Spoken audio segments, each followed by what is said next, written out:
جیسے ہم اوپر آ رہے تھے تو ایک صاحب دو صاحبانہ ہے، انہوں نے آواز دی، اسلام دعا ہوئی.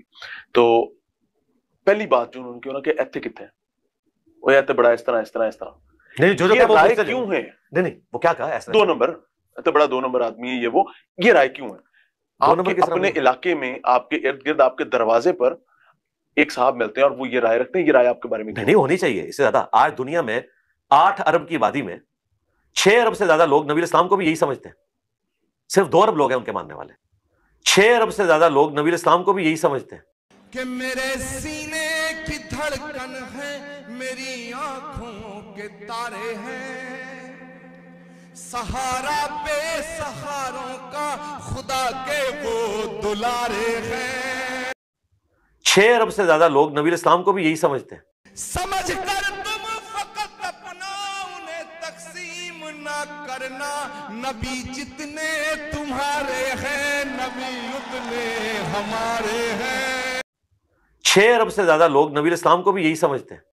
میرا سندیش یہی ہے کہ حضرت محمد صلی اللہ علیہ وسلم کا ایک ایک قدم دنیا کے لیے آدرش ہے، آئیڈیل.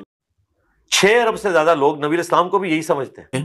ہم کسی دین سے ہوں قائل کردار تو ہیں، ہم ثنا خان شہ حیدر کرار تو ہیں، نام لیوا ہے محمد کے پرستار تو ہیں، یعنی مجبور پے احمد مختار تو ہیں. عشق ہو جائے کسی سے کوئی چارہ تو نہیں، صرف مسلم کا محمد پہ اجارہ تو نہیں. 6 ارب سے زیادہ لوگ نبی اسلام کو بھی یہی سمجھتے ہیں. مسلمانوں سے شکایت ہے جب وہ کہتے ہیں کہ ہمارے نبی، میں نے کہا وہ سب کے نبی ہیں، وہ رحمت العالمین ہیں، اور میں ان کی شان یہاں سے شروع کروں گا کہ کاٹ دوں گا، کاٹ دیں گے وہ ہاتھ جو مٹائے نام محمد کا، کاٹ دیں گے وہ ہاتھ جو مٹائے نام محمد کا، چوم لیں گے وہ قلم جو لکھے نام محمد کا. 6 ارب سے زیادہ لوگ نبی اسلام کو بھی یہی سمجھتے ہیں. آپ مسلمان ہیں کہ غیر مسلم ہیں؟ جی میں کرسچن ہوں. جی ہاں جی ہاں پوچھ سکتے ہیں. میں آخری نبی محمد صلی اللہ علیہ وسلم کا بھی بہت بڑا فین اور فالوور ہوں. میں ایک دو بات کرنا چاہتا ہوں. 6 ارب سے زیادہ لوگ نبی اسلام کو بھی یہی سمجھتے ہیں.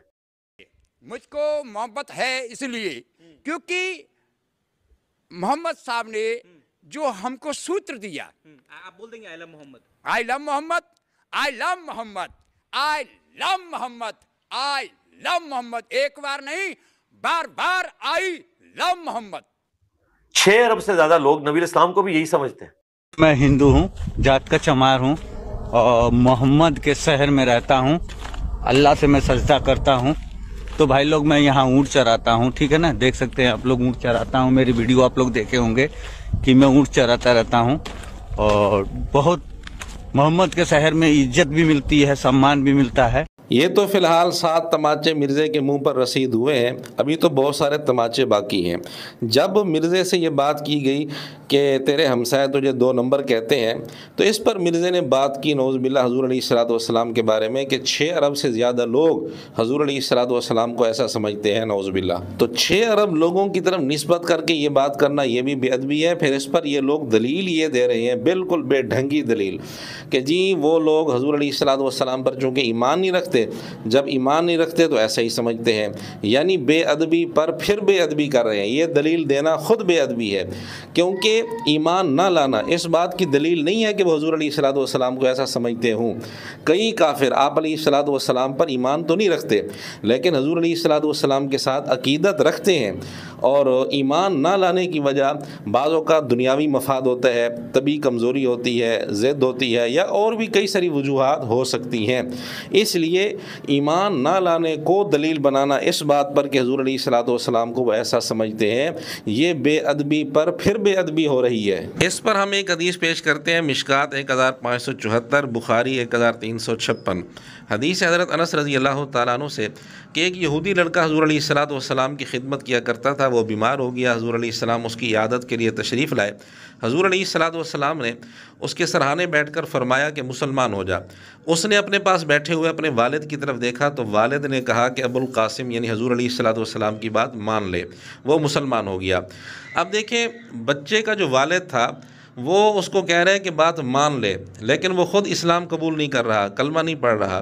اس کا مطلب یہ ہے کہ ایمان نہ لانا اس بات کی دلیل نہیں ہے کہ وہ حضور علیہ الصلوۃ والسلام کو نعوذ باللہ ایسا سمجھتے ہوں، کیونکہ اگر وہ حضور علیہ الصلوۃ والسلام کو ایسا سمجھتا تو اس لڑکے کو کبھی نہ کہتا کہ ان کی بات مان لے۔ ابھی ہم 7 نمونے پیش کر چکے ہیں کہ ہیں غیر مسلم لیکن حضور علیہ الصلوۃ والسلام کے ساتھ کس طرح عقیدت کا اظہار کر رہے ہیں۔ ایک کتاب ہے جس کا نام ہے بہر زماں بہر زباں صلی اللہ علیہ وسلم، غیر مسلم نعت گو شعراء کا عالمی تذکرہ و نعتیہ کلام۔ یہ بڑی مفصل کتاب ہے، تقریباً 1000 صفحات پر مشتمل ہے، جس میں غیر مسلم شعراء کا نعتیہ کلام اس میں جمع کیا گیا ہے۔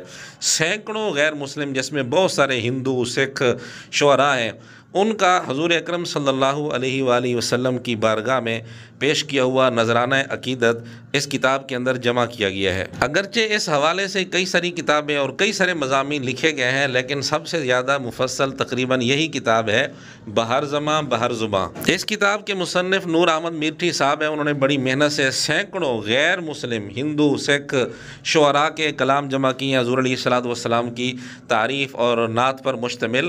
تو ان سینکڑوں شعراء کا جو کلام ہے یہ سینکڑوں تماچے ہیں مرزا جہلمی کے منہ پر۔ مرزا جہلمی کہہ رہا تھا نعوذ باللہ 6 ارب سے زیادہ لوگوں کے متعلق وہ حضور علیہ الصلوۃ والسلام کو ایسا سمجھتے ہیں۔ تو اس ایک کتاب میں سینکڑوں بلکہ ہزاروں تماچے موجود ہیں مرزا جہلمی کے منہ پر مارنے کے لیے۔ اور یہ تو ابھی ہم نے بات کی ہے اس نذرانہ عقیدت کی جو غیر مسلم شعراء نے بارگاہ رسالت مآب صلی اللہ علیہ وآلہ وسلم میں پیش کیا ہے۔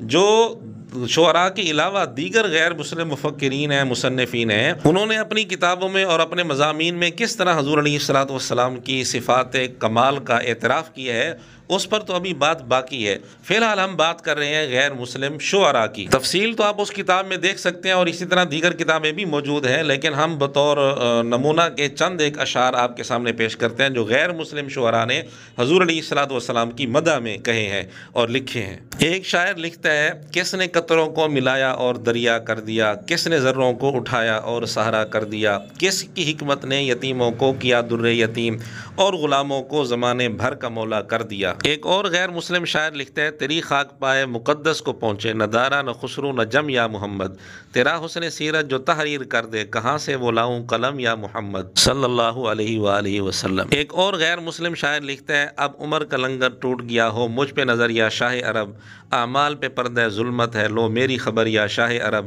گو لطف نہیں ہے جینے میں جیتا ہوں مگر یا شاہ عرب، ہے خوف سے لرزاں جسم میرا اور شک ہے جگر یا شاہ عرب صلی اللہ علیہ وآلہ وسلم۔ ایک اور غیر مسلم شاعر لکھتا ہے، عرش سے لائے پیمبر وہ پیام زندگی، بڑھ گیا جس سے وقار و احترام زندگی، قلب انسان سے نکالا موت کا خوف آپ نے، زندگی کو آپ نے بخشا مقام زندگی سبحان اللہ صلی اللہ علیہ وسلم۔ ایک اور غیر مسلم شاعر حضور علیہ السلام کی مدح میں یوں لکھتا ہے زمانے بھر میں شہرا اب میرے اشعار کا، ذکر ہے ان میں جناب احمد مختار کا، قاتلوں نے بھی جھکایا آپ کے قدموں میں سر، یہ بھی تھا ایک معجزہ اخلاق کی تلوار کا۔ ایک اور شاعر اپنے انداز میں یوں کہتا ہے، کیا در سے مساوات دیا نوع بشر کو، اترے گا نہ سر سے کبھی احسان محمد، اے رحمت عالم تیرے جلووں کے تصدق ہم کو بھی دکھا دے رخ تابان محمد صلی اللہ علیہ وآلہ وسلم۔ ایک ہندو شاعر اپنے جذبات کا اظہار یوں کرتا ہے، مجھے لوگ کہتے ہیں دیوانہ تیرا، کہوں اور کیا ماجرا یا محمد،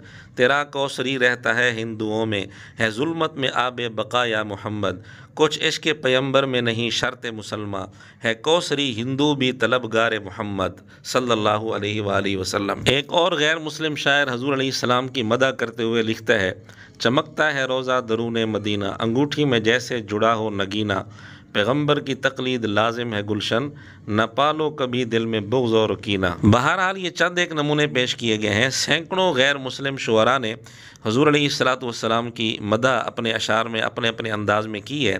اب مرزے کا 6 ارب سے زیادہ لوگوں کی طرف نسبت کر کے یہ کہنا کہ 6 ارب سے زیادہ لوگ حضور علیہ الصلوۃ والسلام کو ایسا سمجھتے ہیں، نعوذ باللہ۔ اب آپ خود فیصلہ کریں کہ یہ سارے غیر مسلم شعراء کے جو اشعار ہیں جن میں حضور علیہ السلام کی مدح ہے، یہ سارے کے سارے مرزے کے منہ پر تماچے ہیں یا نہیں۔